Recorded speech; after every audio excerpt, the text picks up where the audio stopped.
ರಾಷ್ಟ್ರೀಯ ಹೆದ್ದಾರಿ 75ರ ನೆಲ್ಯಾಡಿಯಲ್ಲಿ ನಡೆಯುತ್ತಿರುವ ಚತುಷ್ಪಥ ಕಾಮಗಾರಿ ಬಹುತೇಕ ಅಂತಿಮ ಹಂತ ತಲುಪಿದ್ದು, ಕಾಮಗಾರಿಯ ಅವೈಜ್ಞಾನಿಕ ನಿರ್ವಹಣೆ ಮತ್ತು ಸಾರ್ವಜನಿಕರ ಅಗತ್ಯ ಬೇಡಿಕೆ ನಿರ್ಲಕ್ಷಿಸಲಾಗುತ್ತಿದೆ ಎಂದು ಆರೋಪಿಸಿರುವ ವಿವಿಧ ಸಂಘ ಸಂಸ್ಥೆಗಳ ಮುಖಂಡರು, ಶಿಕ್ಷಣ ಸಂಸ್ಥೆಗಳ ಪ್ರತಿನಿಧಿಗಳು, ಗ್ರಾಮ ಪಂಚಾಯತ್ ಮಾಜಿ ಸದಸ್ಯರು ಹಾಗೂ ಸಾರ್ವಜನಿಕರು ರಸ್ತೆ ತಡೆದು ಪ್ರತಿಭಟನೆ ನಡೆಸುವ ಎಚ್ಚರಿಕೆಯನ್ನ ನೀಡಿದ್ದಾರೆ. ನೆಲ್ಯಾಡಿ ಜಂಕ್ಷನ್ನಲ್ಲಿ ಒಂದು ಕಡೆಯಿಂದ ಮತ್ತೊಂದು ಕಡೆ ಹೋಗಲು ಅಗತ್ಯವಿರುವ ಸಂಪರ್ಕ ರಸ್ತೆ ಅಥವಾ ಡಿವೈಡರ್ ಕಲ್ಪಿಸಿಲ್ಲ. ರಸ್ತೆ ದಾಟಬೇಕಾದ ವಿದ್ಯಾರ್ಥಿಗಳು ಹಾಗೂ ಸಾರ್ವಜನಿಕರು ಸುಮಾರು 2.5 ಕಿಲೋಮೀಟರ್ ಸುತ್ತು ಬಳಸಿ ತೆರಳುವಂತಾಗಿದೆ.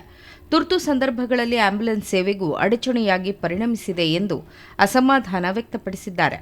ರೋಡ್ ಕ್ರಾಸ್ ಮಾಡಿ ಆ ಕಡೆ ಹೋಗಬೇಕಿದ್ದರೆ 3 ಕಿಲೋಮೀಟರ್ ಟ್ರಾವೆಲ್ ಮಾಡಬೇಕು.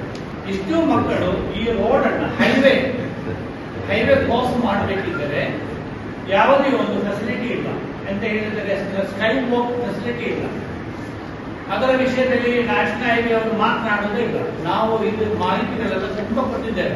ಮುಂದಿನ ದಿನಗಳಲ್ಲಿ ನಮಗೆ ಇದನ್ನು ಮಾಡಲೇ ಕೊಡಬೇಕಂತ ನಾವು ಸಾರ್ವಜನಿಕ ಹಿತಾಸಕ್ತಿಯಿಂದ ನಾನು ಪಂಚಾಯತ್ ಅಧ್ಯಕ್ಷ ನೆಲೆಯಿಂದ ನಾನು ನಿಮ್ಮ ಮೂಲಕ ಒಂದು ಬೇಡಿಕೆ ಇಡ್ತಾ ಇದ್ದೇನೆ. ಯಾಕೆಂದರೆ ಸುಮಾರು ಒಂದು ಫ್ಯಾಕ್ಟ್ರಿಗಳುಂಟು, ಸ್ಕೂಲ್ಗಳುಂಟು, ಮತ್ತು ಯಾವುದು ಒಂದು ಸ್ಟೇಟ್ ಹೈವೇ ಒಂದು ಕನೆಕ್ಟ್ ಆಗೋ ಒಂದು ರೋಡ್ ಕೂಡ ಉಂಟು. ಅದು ಕೂಡ ಇದರಿಂದ ಅಡೆತಡೆ ಉಂಟಾಗ್ತದೆ ಅಂತ ನಮ್ಮ ಒಂದು ಭಾವನೆ.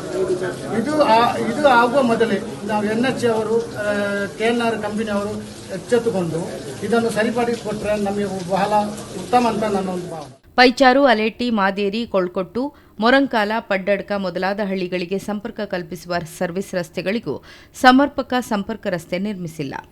ರಸ್ತೆ ಅಭಿವೃದ್ಧಿ ಹೆಸರಿನಲ್ಲಿ ಜನರ ದೈನಂದಿನ ಬದುಕಿಗೆ ತೊಂದರೆಯಾಗಿದೆ ಎಂದು ಸ್ಥಳೀಯರು ಅಸಮಾಧಾನ ವ್ಯಕ್ತಪಡಿಸಿದರು. 10 ದಿನಗಳ ಒಳಗೆ ಸ್ಥಳ ಪರಿಶೀಲನೆ ನಡೆಸಿ ಸಂಪರ್ಕ ರಸ್ತೆಗಳು, ಅಗತ್ಯ ಡಿವೈಡರ್ ಹಾಗೂ ಸಾರ್ವಜನಿಕರಿಗೆ ಸುರಕ್ಷಿತ ಸಂಚಾರ ವ್ಯವಸ್ಥೆ ಕಲ್ಪಿಸುವ ಕುರಿತು ಸರ್ಕಾರ ಹಾಗೂ ರಾಷ್ಟ್ರೀಯ ಹೆದ್ದಾರಿ ಪ್ರಾಧಿಕಾರ ಕ್ರಮ ಕೈಗೊಳ್ಳಬೇಕು. ಇಲ್ಲದಿದ್ದಲ್ಲಿ ಸಂಘಟಿತರಾಗಿ ಹೋರಾಟ ನಡೆಸುವುದಾಗಿ ನೆಲ್ಯಾಡಿ ಗ್ರಾಮ ಪಂಚಾಯತ್ ಮಾಜಿ ಸದಸ್ಯ ಮೊಹಮ್ಮದ್ ಇಕ್ಬಾಲ್ ಅವರು ಎಚ್ಚರಿಕೆಯನ್ನ ನೀಡಿದ್ದಾರೆ. ನಮಗೆ ಒಂದು ಯೂಟರ್ನ್ ಕೊಡದೆ ಬಹಳ ಒಂದು ಮೋಸ ಮಾಡ್ತಾ ಇದ್ದಾರೆ ಎಲ್ಲರೂ ಕೂಡ. ಯಾಕೆಂತ ಹೇಳಿದ್ರೆ ಹೇಳುವಾಗ ಅವರು ಹೇಳ್ತಾರೆ ಟೆಕ್ನಿಕಲ್ ಪ್ರಾಬ್ಲಮ್ ಅಂತ. ಈ ಟೆಕ್ನಿಕಲ್ ಸಮಸ್ಯೆ ಇರುವಂತದ್ದು ನೆಲ್ಯಾಡಿ ಅವರಿಗೆ ಮಾತ್ರ ಅಂತ ಹೇಳಿ ನಾವು ಕೇಳುವಂತ ಪ್ರಶ್ನೆ NH ಅವರಿಗೆ.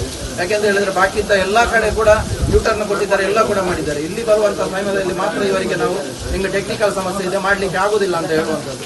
ಅದಕ್ಕೆ ಬೇಕಾಗಿ ನಾವು ಯಾವುದೇ ಕಾರಣಕ್ಕೂ ನಾವು ಇಲ್ಲಿಯ ಯುವಕರು ಮತ್ತು ಎಲ್ಲ ಶಾಲಾ ಸಿಬ್ಬಂದಿ ವರ್ಗದವರು ಮತ್ತು ಊರಿನವರು ಯಾವುದೇ ಕಾರಣಕ್ಕೂ ನಾವು ಬಿಟ್ಟುಕೊಡುವುದಿಲ್ಲ. ಯಾಕೆಂತ ಹೇಳಿದ್ರೆ ನಮಗೆ ಇಲ್ಲಿ ಒಂದು ಯೂಟರ್ನ್ ಬೇಕೇ ಬೇಕು. ಸಂತ ಜಾರ್ಜ್ ಮತ್ತು ಬೆಥನಿಯಾ ಮಧ್ಯದಲ್ಲಿ ಒಂದು ಯೂಟರ್ನ್ ಕೊಡಲೇಬೇಕು ನಮಗೆ. ಕೊಡದಿದ್ರೆ ಮುಂದಿನ ದಿನಗಳಲ್ಲಿ ದೊಡ್ಡ ಮಟ್ಟದ ಒಂದು ಪ್ರತಿಭಟನೆಯನ್ನು ಅವರು ಎದುರಿಸಬೇಕಾಗ್ತದೆ.